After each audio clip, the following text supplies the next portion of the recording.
The Mariner's Curse.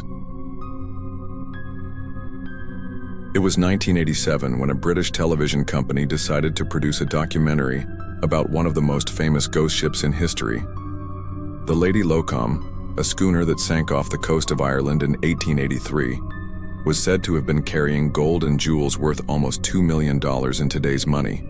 It was said that the captain murdered everyone on board so that he could sail the seas with the treasure, only for the ship to sink shortly after. Many people believed that the ship still held all of its treasure, and some even claimed that the ghostly figure of the captain could often be seen walking the deck. This is what made it the perfect subject for a spooky TV documentary. For this program, filmmaker Terry Nation and his small film crew chartered a boat called the Mariner for the week and set out to find the lost vessel. They found it quite quickly.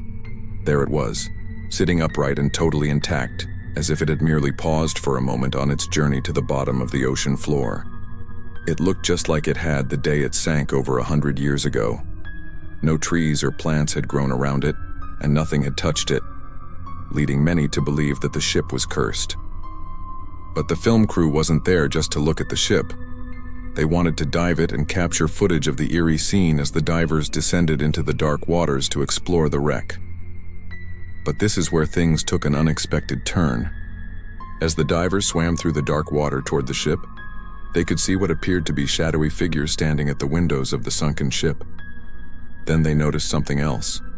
A ghostly white hand reached out from the darkness and beckoned toward them. At first they assumed this must be part of the ship's legend, but then they started seeing other things that couldn't be explained away so easily. One diver saw a full-bodied apparition of a man standing at the top of the stairs leading down into the ship.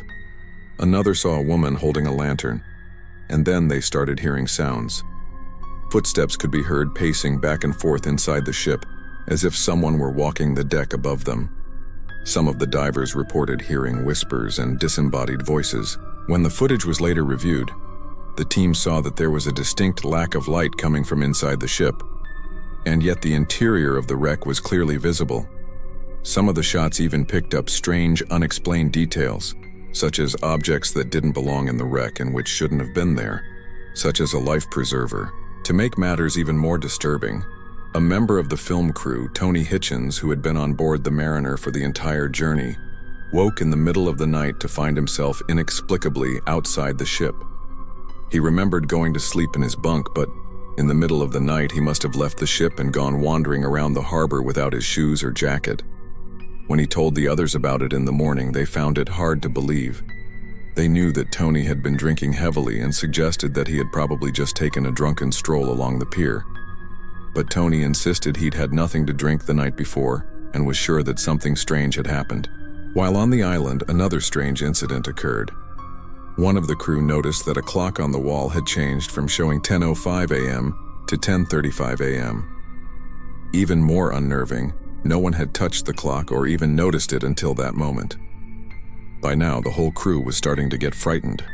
It seemed clear to them that they were being watched and that whatever ghost ship they had stumbled upon was not happy to have them there. In fact, some of the crew members became convinced that the ghost of the murderous captain was targeting them, seeking revenge for whatever they were doing to his final resting place. Just as they were packing up to leave, Terry Nation decided to take one last look around the island in case he had missed anything. It was then that he noticed a small wooden chest hidden in some bushes. He opened it and found old clothes, a lantern, and an oil lamp. All of these items dated back to the time period in which the ship was lost. But that wasn't all. Tucked under a loose floorboard was a piece of paper with the name Abraham Lewis written on it. A quick search online revealed that Abraham Lewis had been the captain of the Lady Locom.